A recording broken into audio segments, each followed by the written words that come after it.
disuliki orang Sumando kau nyo tambah jelek pak. Rato-rato selain dari suliki kan sampai orang Sumando ke dawanya. Sumando niak mama, Sumando kecamiang, Sumando langau hijau, Sumando lapiak, buruat nan cik nan elok cik setunya. Sumando ni niak mama, nan tigo goleh aku kalau dia pengen. Ni kan. Lapiak buruat langau hijau, kecamiang. Dah don selesai perangai tu. Adi suliki ambo mengaji ke Zenan, Kecamatan Gunung Ameh tu. Sisiko bertambah je lah Ustaz. Tu orang Sumando masuk luka. Tapi kira dia ambo. Biasa nak masuk luka ko kan balui. Baru tabaco dia ambo. Balui tu kan licin.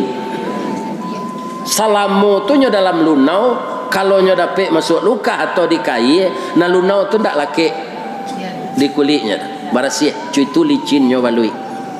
Tapi kalau dapet masuk likuah, le bisa nyo keluar. Le bisa keluar lain. Indah orang mengeluarnya nyo badah paru itu lain. Tu nyo masian, tu nyo goreng nyo jariang. Cuy tu nasib lain. Keluar di luka tu. Rupanya disuliki adolo Sumando masuk luka.